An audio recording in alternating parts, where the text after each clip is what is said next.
अडानी जी का दुनिया में डंका बज रहा है। अमेरिका में तो डंका ऐसा बज रहा है कि वारंट इशू हुए हैं। अडानी ग्रुप में कोई भी निवेश नहीं होगा। एक हिंदुस्तानी कंपनी ने इस तरह हमारा सिर शर्मसार किया। ऑस्ट्रेलिया में पहले ही अडानी के खिलाफ जबरदस्त घोर विरोध और प्रदर्शन चल रहा है। अडानी जी का दुनिया में डंका बज रहा है और किस तरह से डंका बज रहा है पहले उसकी बात कर लेते हैं, फिर जो कुछ आज शगुफे छोड़े गए हैं उस पर प्रकाश डाला जाएगा। फ्रांस की बड़ी कंपनी है टोटल एनर्जी, दुनिया की 7 बड़ी एनर्जी कंपनीज में से एक है। अडानी ग्रीन एनर्जी में 20% की हिस्सेदार है।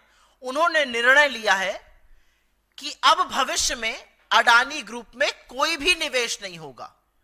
यह निर्णय भ्रष्टाचार, घूसखोरी, जालसाजी के जो आरोप लगे हैं अमेरिका में, उसके चलते किया गया है। ये उनकी प्रेस रिलीज में है कि हमारी जीरो टॉलरेंस है भ्रष्टाचार को लेकर। तो टोटल एनर्जी ने आगे आइंदा निवेश ना करने की ठानी है। यह फ्रांस से कहानी आ रही है। एक अमेरिकी एजेंसी है जो अब रिव्यू कर रही है कि श्रीलंका का जो बंदरगाह, जो पोर्ट अडानी को मिला था, उसके लिए फाइनेंस रिलीज किया जाए या ना किया जाए। करीब $553 मिलियन का करार है, वो किया जाए या ना किया जाए। अमेरिकन एजेंसी ये रिव्यू कर रही है। श्रीलंका खुद अडानी पावर डील का रिव्यू कर रहा है और अलर्ट पर है। इजराइल में हाइफा पोर्ट जो मोदी जी के जाने के बाद मिला था, जैसे श्रीलंका की डील भी मोदी जी के कहने से मिली थी, और मैं नहीं कह रही हूं, वहां के पूर्व राष्ट्रपति ने कहा है।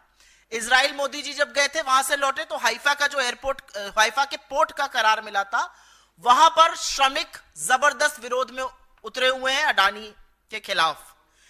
कीनिया के राष्ट्रपति ने तो सदन में बताया कि एयरपोर्ट की और पावर की डील को हम रद्द करते हैं, और हम सबका सिर शर्म से झुका। जिस तरह का जश्न कीनिया ने मनाया अडानी की डील रद्द होने का, एक हिंदुस्तानी कंपनी ने इस तरह हमारा सिर शर्मसार किया।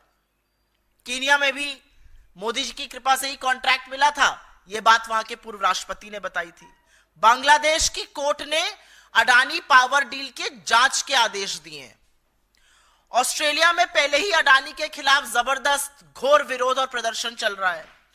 स्विट्जरलैंड ने अडानी से रिलेटेड, उनसे संलग्न करीब 2617 करोड़ रुपए फ्रीज कर दिए हैं जालसाजी और हेराफेरी के आरोपों के बीच में। अमेरिका में तो डंका ऐसा बज रहा है कि वारंट इशू हुए हैं। तो हर ओर अडानी घिर रहे हैं, सिवाय हिंदुस्तान के।